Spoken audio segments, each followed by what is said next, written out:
Test 5, Section 1. A man wants to place an order by telephone for some office stationery. Listen to the conversation between the woman and the man and answer the questions. First, you have some time to look at questions 1 to 6.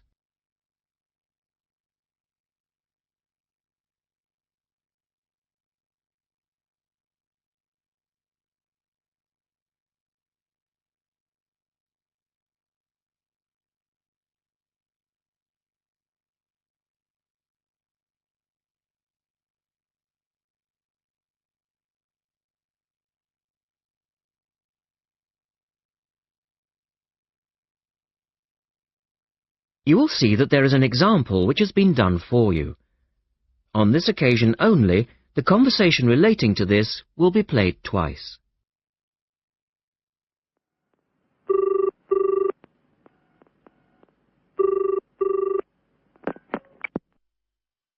Thank you for calling Millennium Office Supplies. If you would like to place an order, please press 1. Your call has been placed in a queue. A customer service operator will be with you shortly.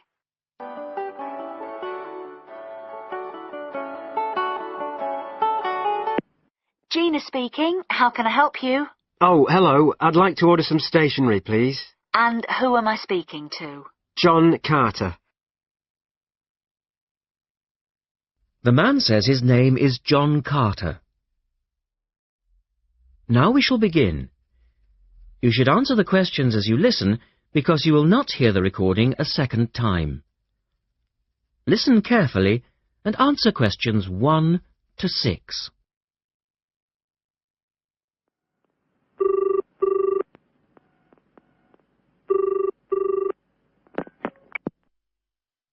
Thank you for calling Millennium Office Supplies. If you would like to place an order, please press 1. Your call has been placed in a queue. A customer service operator will be with you shortly.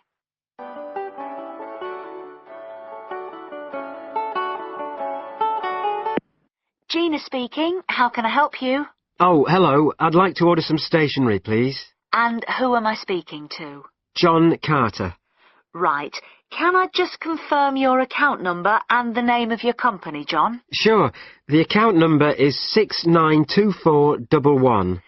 692411. Right. And you're from Rainbow Computers? No, the company is Rainbow Communications. Oh, OK. I'll just fix that on the system. Communications. And what would you like to order, John? Envelopes. We need a box of A4, that is, normal-size envelopes. White, yellow or manila? We'll have the plain white, please, but the ones with the little windows. OK. 1 box, A4, white. Just the 1 box, was it? On second thoughts, make that 2 boxes. We go through heaps of envelopes. As a matter of interest, are they made from recycled paper? No, you can't get white recycled paper. The recycled ones are grey, and they're more expensive, actually. Right, we'll stick to white then. Something else, John? Yes, we need some coloured photocopy paper. What colours do you have? We've got purple, light blue, blue, light green, whatever you want, pretty much. There are 500 sheets to the pack. Right, let's see. We're going to need a lot of blue paper for our new price lists, so can you give us 10 packs, please? Make sure it's the light blue, though. 10 packs of the light blue. The woman asks the man if he needs anything else. Look at questions 8 to 10.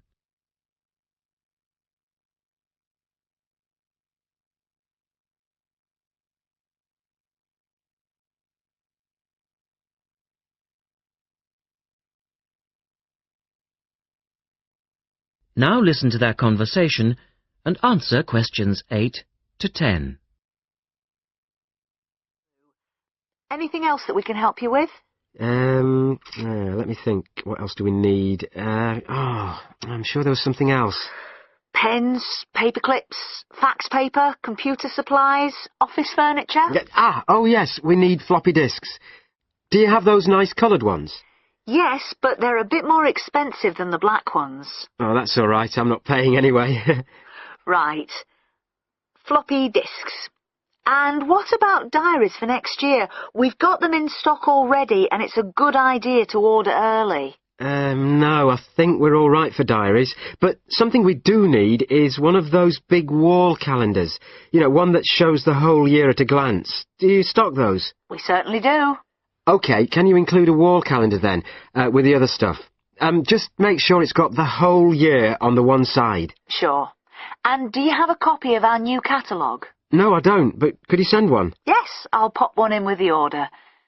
You'll find it a lot easier to remember what you need if you have our catalogue in front of you next time. Yes, good idea. And when can you deliver this? Should be with you tomorrow morning. Can you make sure that it's not after 11:30 a.m? Because I have to go out at 12. There's only myself here on Fridays. Fine. I'll make a note on the delivery docket that they should deliver before 11:30. Thanks very much. Thanks. That is the end of section 1. You now have half a minute to check your answers.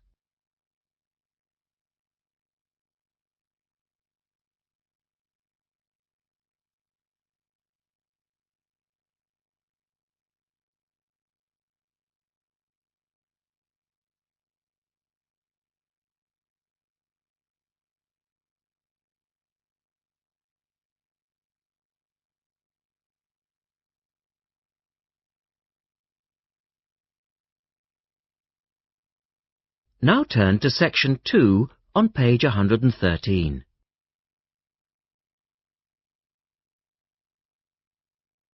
Test 5, section 2.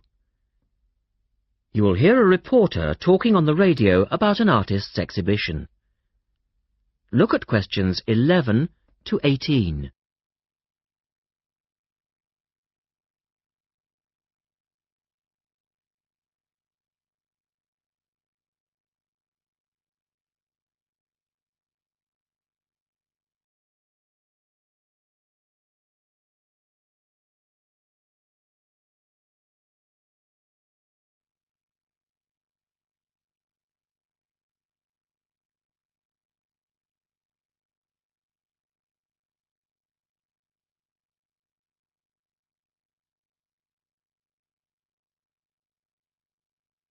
As you listen to the first part of the talk, answer questions 11 to 18.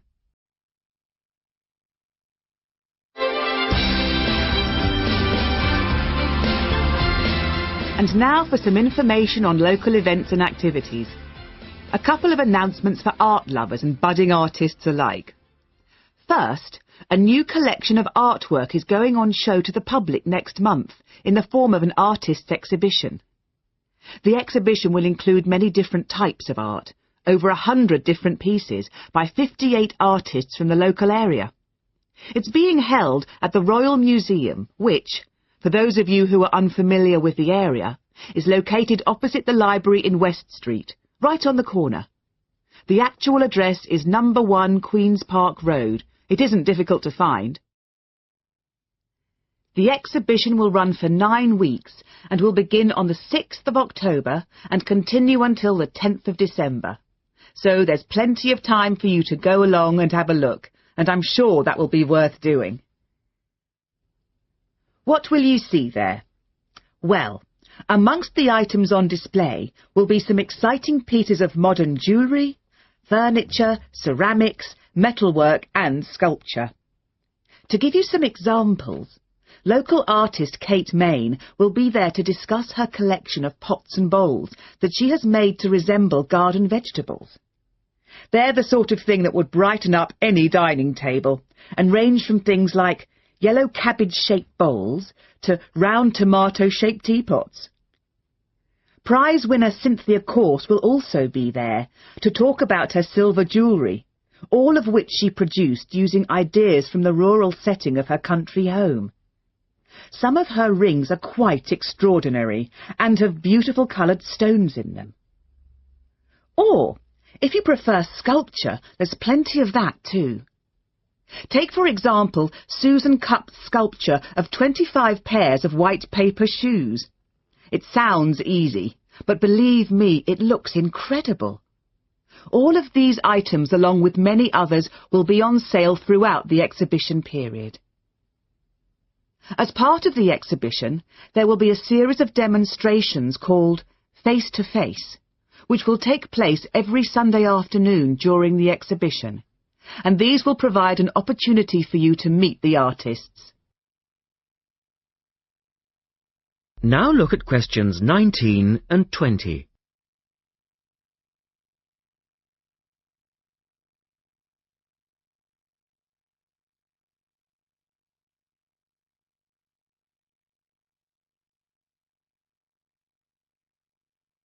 As the talk continues, answer questions 19 and 20.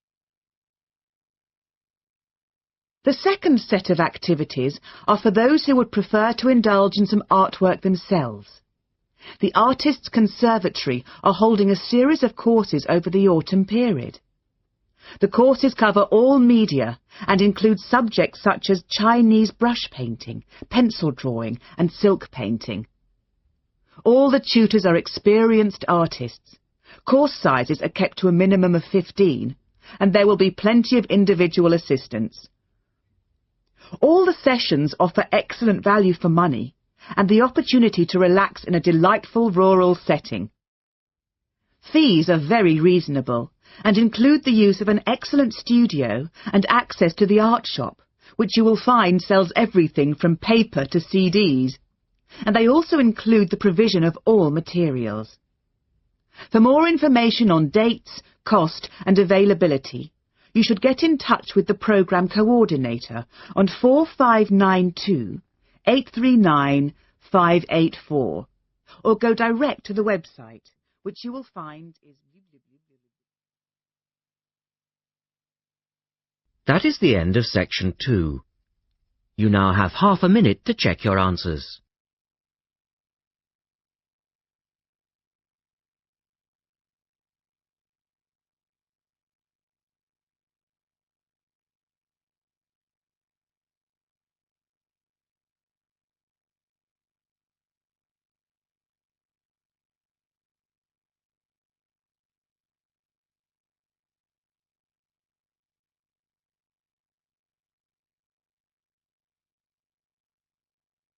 Now turn to section 3 on page 114.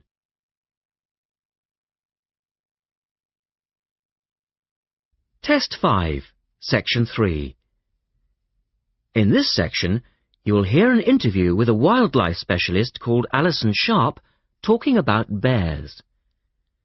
In the first part of the discussion, they are talking about the history of the bear.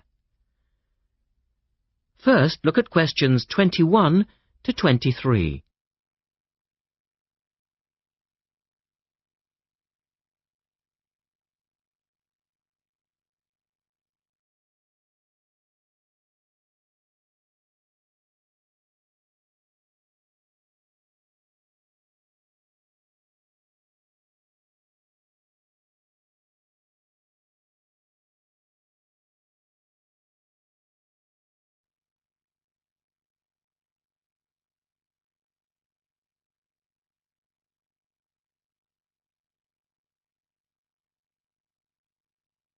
Now listen to the first part of the interview and answer questions 21 to 23.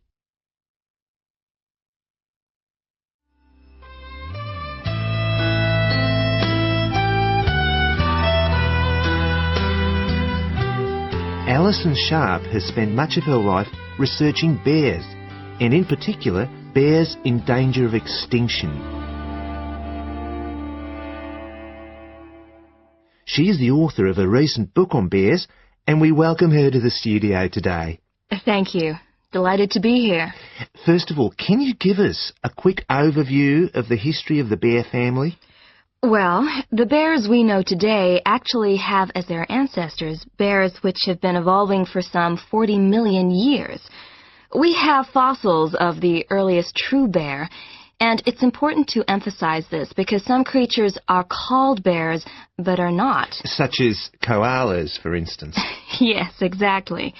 Fossils of the true bear show a small dog-sized animal with characteristics that show a blending of dog and bear traits. So the general belief is that dogs and bears were of the same family?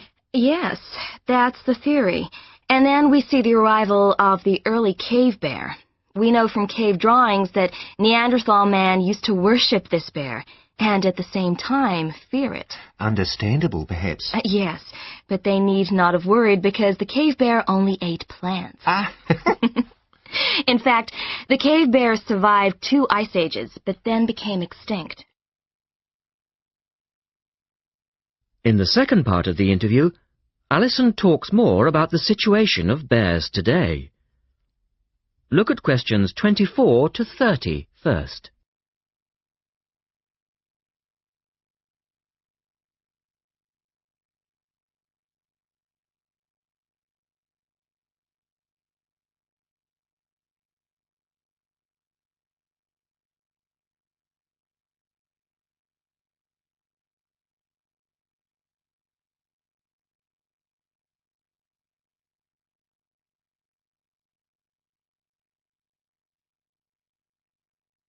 Listen carefully and answer questions 24 to 30. So, how many bears can we find today? And are any of them in danger of extinction? Well, I'll answer your first question first.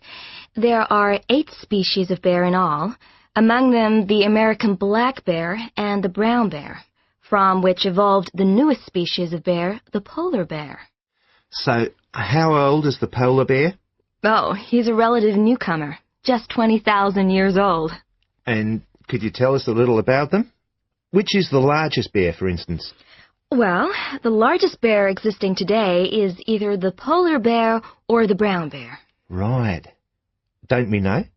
Well, it depends which criteria you use. The polar bear is the heaviest. The male weighs up to 1,500 pounds, but his narrow body actually makes him look smaller than the much more robust brown bear. So, the brown bear appears the biggest. Yes. And the smallest? Well, the sun bear is the smallest of the 8 species. They only weigh between 60 and 145 pounds. That makes him a comparative junior. Yes. And then next we have the so-called giant panda. But that's a small bear too, comparatively speaking. And are all bears meat eaters? No, not at all. In fact, the giant panda is almost entirely herbivorous, living on a diet of 30 types of bamboo. Ah, yes, of course. Pandas are famous for that. And another interesting bear is the sloth bear, which eats insects, particularly termites. He can turn his mouth into a tube and suck the insects out of their nests. So, going back to my second question, are bears really in danger of extinction? Yes, indeed, they are. The sun bear in particular, as they've been hunted almost out of existence. And the habitat of the panda is also being reduced on a daily basis. Can anything be done to reduce the threat to these endangered species? I know, for instance, that it's very hard to breed bears in captivity. Yes. Well, I think that by raising people's awareness generally, we can reduce conflict between humans and animals, to stop the slaughter in parts of the world where bears are still hunted, supposedly in self-defense or to protect livestock, but often quite unnecessarily. And we can also encourage governments to preserve the natural environment of the bear, rather than allow the areas where they live to be systematically destroyed in the name of progress. Yes, of course. And in addition to these global efforts, all profits from the sale of my book will go toward the United Nations Bear Protection Program. That's wonderful. And with the news coming up, thank you for your time, Alison, and best of luck with the book. Thank you very much. That is the end of section 3. You now have half a minute to check your answers.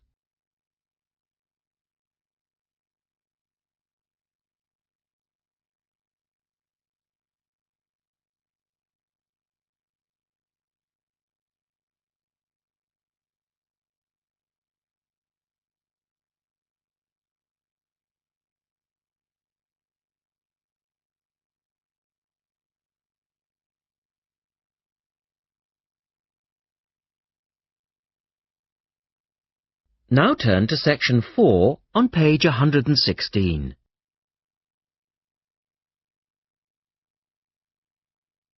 Test 5, section 4. You will hear a lecturer talking about the solar eclipse in history. First, you have some time to look at questions 31 to 36.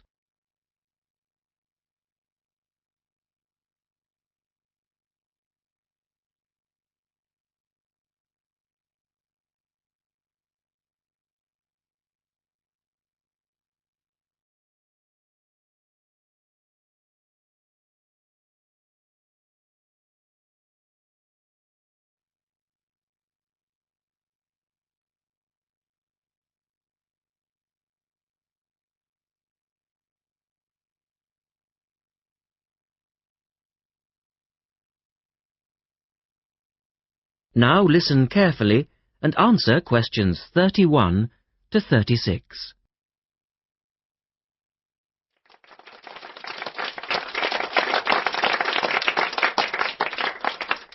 Good evening, and welcome to this month's Observatory Club lecture. I'm Donald Mackey, and I'm here to talk to you about the solar eclipse in history. 1,000 years ago, a total eclipse of the sun was a terrifying religious experience. But these days, an eclipse is more likely to be viewed as a tourist attraction than as a scientific or spiritual event. People will travel literally miles to be in the right place at the right time to get the best view of their eclipse. Well, what exactly causes a solar eclipse when the world goes dark for a few minutes in the middle of the day? Scientifically speaking, the dark spot itself is easy to explain. It's the shadow of the moon streaking across the Earth.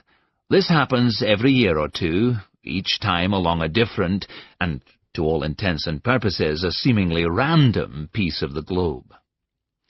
In the past, people often interpreted an eclipse as a danger signal heralding disaster, and in fact the Chinese were so disturbed by these events that they included among their gods one whose job it was to prevent eclipses. But whether or not you're superstitious or take a purely scientific view, our earthly eclipses are special in 3 ways. Firstly, there can be no doubt that they're very beautiful. It's as if a deep blue curtain had fallen over the daytime sky as the sun becomes a black void surrounded by the glow of its outer atmosphere. But beyond this, total eclipses possess a second, more compelling beauty in the eyes of us scientists, for they offer a unique opportunity for research. Only during an eclipse can we study the corona and other dim things that are normally lost in the sun's glare. And thirdly, they are rare. Even though an eclipse of the sun occurs somewhere on Earth every year or two, if you sit in your garden and wait, it will take 375 years on average for one to come to you. If the moon were any larger, eclipses would become a monthly bore. If it were smaller, they simply would not be possible. The ancient Babylonian priests, who spent a fair bit of time staring at the sky, had already noted that there was an 18-year pattern in their occurrence, but they didn't have the mathematics to predict an eclipse accurately. In the second part, the speaker talks about a number of scientists. Look at questions 37 to 40.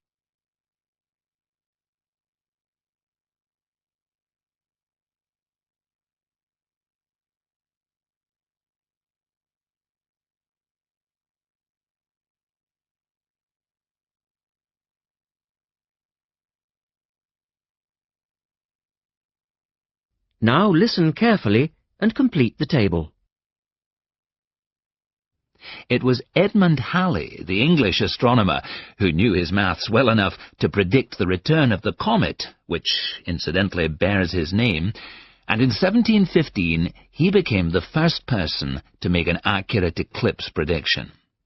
This brought eclipses firmly into the scientific domain, and they've since allowed a number of important scientific discoveries to be made. For instance, in the eclipse of 1868, 2 scientists, Janssen and Lockyer, were observing the sun's atmosphere, and it was these observations that ultimately led to the discovery of a new element. They named the element helium, after the Greek god of the sun. This was a major find, because helium turned out to be the most common element in the universe after hydrogen. Another great triumph involved Mercury. I'll just put that up on the board for you now. See, there's Mercury, the planet closest to the sun, then Venus, Earth, etc. For centuries, scientists had been unable to understand why Mercury appeared to rotate faster than it should. Some astronomers suggested that there might be an undiscovered planet causing this unusual orbit, and even gave it the name Vulcan. During the eclipse of 1878, an American astronomer, James Watson, thought he'd spotted this so-called lost planet. But, alas for him, he was later obliged to admit that he'd been wrong about Vulcan and withdrew his claim. Then Albert Einstein came on the scene. Einstein suggested that, rather than being wrong about the number of planets, astronomers were actually wrong about gravity. Einstein's theory of relativity, for which he's so famous, disagreed with Newton's law of gravity in just the right way to explain Mercury's odd orbit. He also realized that a definitive test would be possible during the total eclipse of 1919, and this is indeed when his theory was finally proved correct. So there you have several examples of how eclipses have helped to increase our understanding of the universe. And now let's move on to the social aspects, and I think you'll find... That is the end of section 4. You now have half a minute to check your answers.